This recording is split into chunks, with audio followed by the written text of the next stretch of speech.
Jessica, welcome to the show. Coming in for the listeners out there, before you even respond to that, coming in with a beautiful smile on your face. Everything is wonderful. Man, it's nice to have you here. Thank you so much for having me. I'm excited. A warm smile for the cold weather. Actually, it's chilly across the United States, I think. Where are you at right now, Jessica? I'm in Rhode Island and we have Ooh. snow coming down. It's perfect.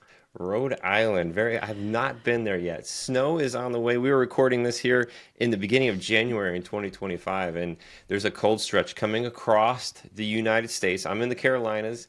I moved from Michigan a long time ago, about 3 years ago, to get away from the snow. And guess what's supposed to be coming Friday in Carolina? Snow? Snow in Wow. South Carolina. Yeah, so That's crazy. everybody's excited. Tell us a little bit about, I guess the podcast booking agency that you created in 2013. It was the first of its kind. Tell us a little bit about what inspired you to start Interview Connections and how it helps entrepreneurs grow their brand. Yeah. So in 2013, I was a new mom. I have two kids now. Their ages 9 and 11. So when my 11-year-old was a newborn baby, I wanted to be a stay-at-home mom.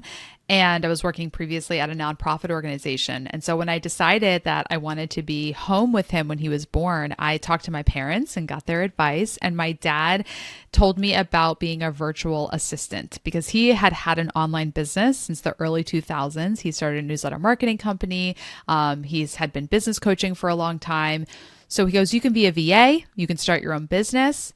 I'll even be your first client. And I was like, okay, sure. So really pivoted to an entirely different industry, going from, working at a nonprofit to starting my own business, my dad being the first client. I learned all about, small businesses, entrepreneurship, online marketing. And one of the things that my dad asked me to do for him was to book him as a guest on podcasts because it had just been a much more effective way for him to get visibility to his target market, to do really targeted networking, because he was going to in-person networking events and conferences and trade shows, but it's a lot of travel. It's, you don't always get the ROI that you're looking for. And his friend had told him that if he goes and gets interviewed on podcasts that his ideal clients listen to, he can get leads in business just from doing a 30-minute podcast without leaving his home for days at a time. Mm-hmm. So he said, Jess, why don't you go book me on podcasts? So that's what I started doing as his virtual assistant. And nobody else was pitching and booking podcasts at that time, podcast interviews. Hosts were always like, nobody's pitched me before, which, Brett, as a podcast host, you've got people pitching you. You've got people emailing you probably every day saying, I've got a client for your show, or I'd like to be on your show. Mm-hmm. In 2013, it was like the wild, wild west. Nobody was pitching and booking. So when I would reach out to podcast hosts and to guests to coordinate these interviews, everyone was like, oh my gosh, who are you? What do you do? And so that's what was the beginning of this light bulb moment of what if I made this a business? And it wasn't just something I did for my virtual assistant clients, but I created a company that offers podcast booking.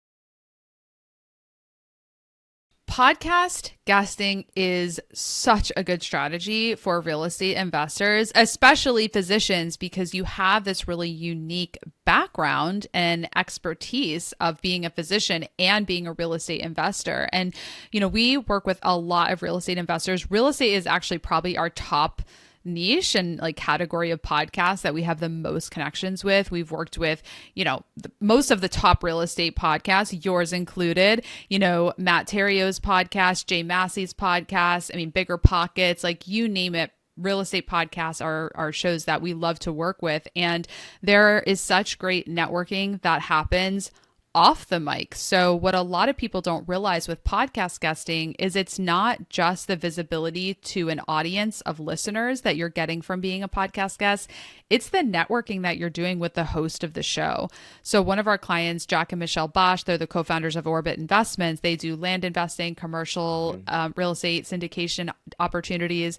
And they attribute millions of dollars to podcast guesting. And so they've had both listeners reach out and work with them. They've gotten investors for their projects through podcast guesting. And it's also the hosts that interview them become clients, become investors. Because think about it, people are comfortable investing with a real estate, investor who they trust. Like I'm not going to write a huge check to a real estate investor that I don't know and that I don't trust. But if somebody has you on their podcast and you guys are talking before and after the recording, that's where deals start to come together. That's where connections start to happen.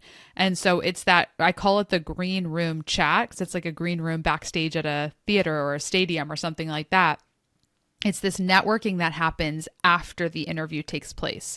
And so you can do really targeted networking by guesting on podcasts.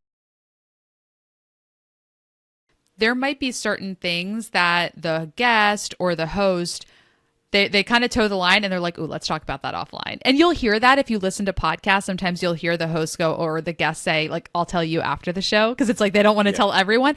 And then you get like, that's where, you know, like the good conversation happens. You know, I've exchanged like phone numbers with guests and hosts, like, oh, give me your cell phone, I'll text you this. And you just build these, you know, these friendships, these relationships, these partnerships. So many opportunities come from that host relationship. So I love focusing on this because a lot of people go into podcast guesting, you know, especially like, not especially, but I mean, everyone's like this to an extent.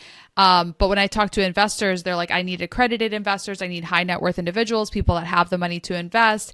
And then they think I'm going to go beyond the biggest shows possible. Well, the biggest shows have this wide range of listeners. You know, a lot of their listeners are not accredited investors. They're not high net worth individuals. To get in front of these individuals that actually have the money to invest, it's likely going to be much smaller, much more targeted podcasts that are speaking to them. Like, you have a podcast for physicians who invest in real estate. I mean, you may have a really big audience, but my guess is you don't have 50,000 people listening because it's a very targeted audience. But everyone listening, I have a feeling, are either a physician or a real estate investor because it's just very targeted. Exactly. This is all going to inform each step of the process. So what are your goals? Is your goal to overall just generate brand awareness? You just want people to know about who you are. Is your goal like, I know that I need to identify deals. I know I need to identify and attract ideal investors. So knowing what your goals are, who your target audience is, and then that target audience, what do they need to hear you talk about? What do you need to educate them about? What are common objections and obstacles that you get from them that you could talk about on the podcast, such that they listen to an interview with you, those obstacles are wiped away before they even make contact with you personally. So you want to map all this out.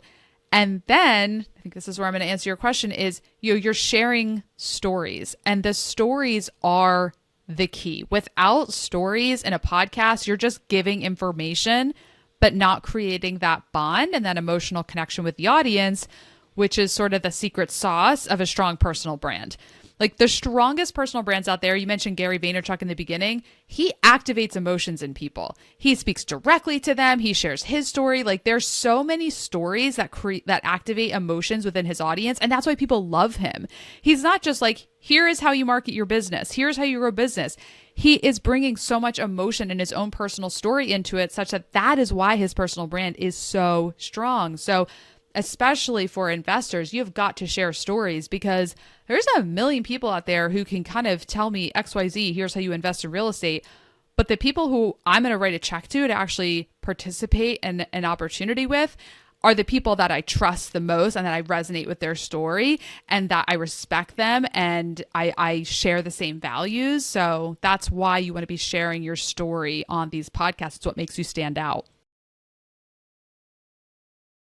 So the number one trend that I'm seeing in podcasting, because I did over 40 interviews in 2024, and I'm, comparing that to like the last decade that I've been doing this, is the shows are getting a lot more niche, right? So hosts are creating very niche content, and podcast hosts really value the connections they have with guests. Like when I first started in 2013, people started podcasts and they're like, I'm going to be famous. I'm going to create the one show for this audience. And then like I have friends that started, a business women podcast, and they were like, they had the only podcast for women in business. And then they were like, oh wait, now there's millions of them, And so back in the early days, it was like people were starting podcasts and they're like, this is going to be huge. I'm going to monetize my podcast. I'm going to have sponsors and ads and all this stuff. And now podcasters, business owners with a podcast are realizing, oh, this is about the networking with the guest. This is about really connecting with my audience. This is about creating a piece of content that is going to further my business. And most podcast hosts that I talk to, they don't even know the size of their audience. And if they do, they don't really care, because for them, it's about creating a valuable piece of content. It's about connecting with the guest. It's about providing value to their audience that they know they're going to love, and just building their overall brand. It is about fortune, not the fame. And that is the trend that I'm continuing to see with podcasts, is really focusing on the quality and the fortune, and not this trying to get really big and famous. Thank you to Jessica Rhodes for sharing her incredible insights into how podcast interviews can grow your brand, attract investors, and build genuine connections. Visit interviewconnections.com to grab her interview prep checklist and take your real estate business to the next level.